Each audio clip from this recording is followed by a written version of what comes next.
What's up, everybody? Welcome back to another highly combustible reaction. We're jumping into the next one on our history journey. 10-minute history. The 30 Years War is short documentary. 10 minutes is a very short documentary. If you guys enjoy it, make sure you get over to show History Matters all of the love in the world. I've seen their page already, and there is a lot of learning that could occur should you go over there. The link is right there inside the description to the original video if you wish to watch it without me running my muck. Shout out to Michael for the journey, always keeping us on this.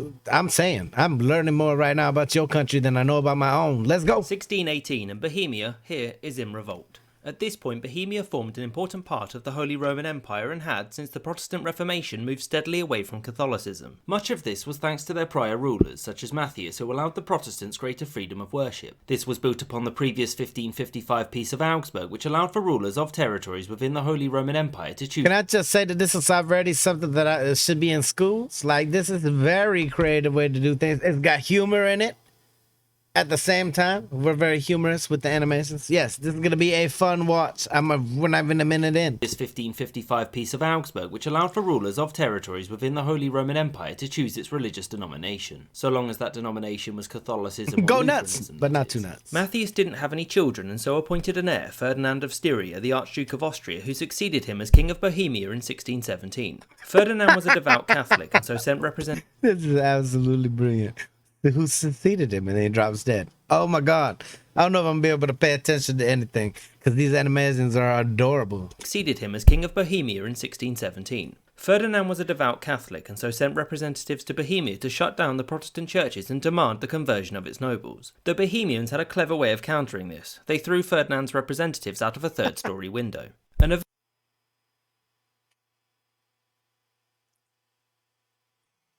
I don't want to be the middleman.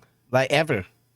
You throw me out of... When he said, off you go, I thought he threw them out. I thought that was where the sentence ended. Had a clever way of countering this. They threw Ferdinand's representatives out of a third-story window. An event known as the Second Defenestration of Prague, because this was not the first time people had been thrown out of a window for religious reasons. Ferdinand, unsurprisingly, was unhappy that his representatives, who survived by the way, were treated as such. Bohemia was thus plunged into a civil war, and many of the Holy Roman Empire's Catholic states were dragged into the war as well. Bohemia was aided by these states, notably the Palatinate and Transylvania, and were given financial aid by the Netherlands. It's worth noting that there were other Protestant states within the empire, the most notable being Saxony, who remained neutral because they didn't want any trouble. Spain and its territories, led also by the Habsburgs, joined the war on the side of their German relatives, and things weren't looking good for Bohemia. So the leader of the Bohemian rebels was Heinrich Thurn, who reached out to Frederick of the Palatinate, who in 1619 was crowned as King of Bohemia. Bohemia was reaching out to other major Protestant powers like England, Sweden and Denmark-Norway, but they were very cautious and didn't approve of Frederick's actions, with the King of Denmark, Christian IV, asking him, "Who advised you to drive out kings and seize kingdoms?" In the same year, Ferdinand was made Holy Roman Emperor, and Thurn even managed to march on Vienna, but to no avail. 1620 saw the Bohemian revolt crushed at the decisive Battle of the White Mountain, with the imperial forces being led by Johann Zirkles, the Count of Tilly. As a result, the Bohemian leadership fled and Transylvania made peace, which left the Palatinate as the only major resisting state. Resistance continued there until 1622, when it was conquered and the majority of the Protestant forces were pushed out of the empire the next year. Sporadic fighting continued but was crushed by 1625, thus ending the first phase of the war, called the Bohemian phase. There was, however, now a parallel war running between Spain and the Netherlands, who had resumed the 80 Years' War. It seemed that this would be the end of the conflict, but King Christian, who also held lands in the empire, was concerned that Protestants would be persecuted severely. He decided to intervene in 1625, marching his army down south to face Tilly and another Habsburg general, Albrecht von Wallenstein, a Catholic Bohemian who made a lot of money by seizing Protestant lands there. This began the second phase of the war, the Danish phase. Christian's intervention went poorly and he was subject to continue... I hope y'all are taking notes.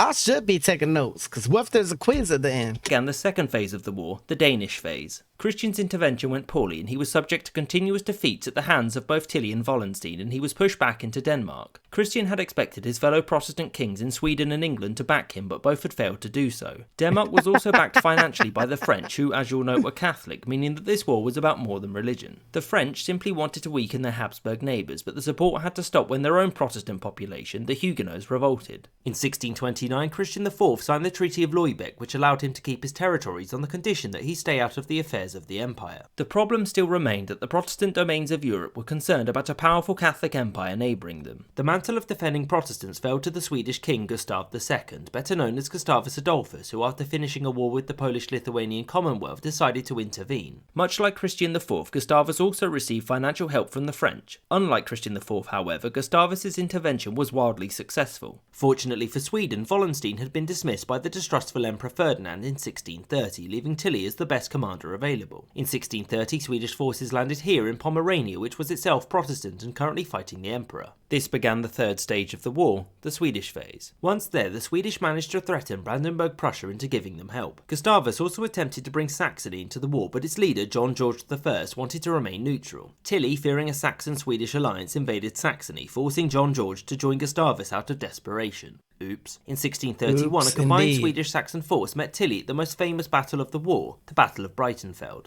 Tilly's much larger force was utterly crushed, and both sides met again the next year at the Battle of Rhein, which was another Swedish victory and also saw Tilly. How, if you're right in the middle of all of this, does a country just be like, yeah, you know what, we're just going to be neutral? Do you just sit there and like wait until someone else tags you in? Or I don't understand how like everything's going around certain places, and then we learn that certain places in the wars were neutral and didn't aid anybody and didn't do anything.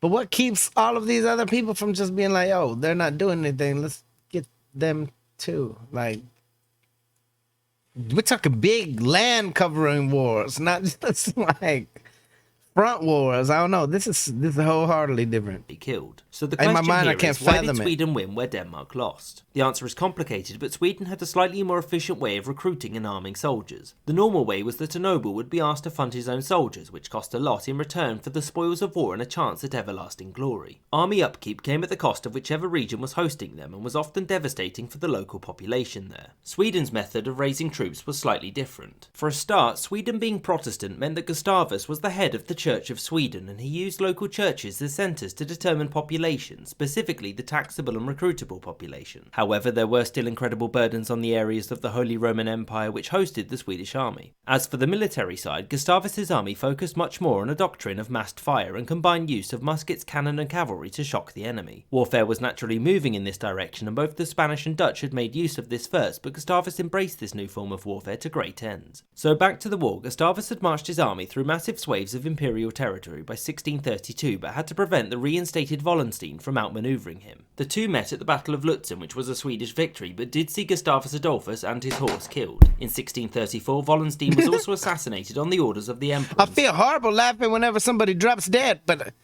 they make it so cute. And his horse killed. In Him and his 1634, horse. Wallenstein was also assassinated on the orders of the Emperor, and so both sides had lost some of their most proficient generals. Except for the Spanish and the Dutch, but they were busy. 1634 also saw the tide turn in favour of the Habsburgs at the Battle of Nordlingen. The Swedish army was obliterated by the Spanish, who were commanded by Cardinal Infante Ferdinand, who were now firmly involved in the wider war. The next year saw the signing of the Peace of Prague, which saw Saxony, Brandenburg and the other Protestant states in the Holy Roman Empire make peace, leaving only Sweden against the Emperor and Spain. The Dutch were still fighting as well, but they had their own objectives. France, led by King Louis XIII and under the advice of Cardinal Richelieu, believed that the Peace of Prague made the Habsburgs too powerful and so decided on direct confrontation. The French declared war on Spain in 1635 and the Holy Roman Empire the next year, which began the French phase of the war. Richelieu had a clever strategy during the war, which was to not only fight head-on but also to fund rebellions and foreign armies, which would force Spain and the Empire to fight a war on several fronts. Despite this, things went poorly for the French at first, with Infante Ferdinand pushing all the way to the edge of Paris via the Spanish Netherlands. The next 4 years saw incredibly intense fighting with major and minor victories on both sides. It also saw Emperor Ferdinand II die in 1637, and he was succeeded by his son Ferdinand III. So with all this fighting and turmoil, what was life like for the people of the Holy Roman Empire? To put it history mildly, on it was South miserable. Park The war mixed brought together. horrendous levels of starvation, plunder, disease, poverty and general misery to the people there. These people needed someone to blame, and they had one specific group in mind: witches. Persecutions of witches were particularly severe in the Catholic South, but given the widespread destruction of the lands across the entire empire, nobody was really spared. The persecutions largely ended when the Swedish intervened because stopping a foreign army was, a bigger priority. The war was still waging fiercely in 1640, and Spain was struggling with Portugal and Catalonia, the latter of which had declared itself a principality under the rule of Louis XIII. Portugal was being helped financially by the French too, and all of this meant that Spain had to withdraw its troops from its possessions in the rest of Europe. Sweden was still fighting in the Holy Roman Empire, and in 1642 won the Second Battle of Breitenfeld, which basically gave it control over all of the north. In this same year, Cardinal Richelieu died, and Louis XIII decided to follow suit the next year, leaving France with a child king and under the regency of Louis's wife, Anne of Austria. Oh, you're the killing next year me. saw an important French victory at Rocroi, which ended the idea of Spanish military invincibility and showed that France was still stable and would probably continue its rise. So by this point, everyone was getting a bit sick and tired of this war, and so delegates began discussing the terms for peace with each other. These peace talks would take many years to come to any sort of agreement, and whilst they were ongoing, Sweden found itself in a new war, this time with Denmark.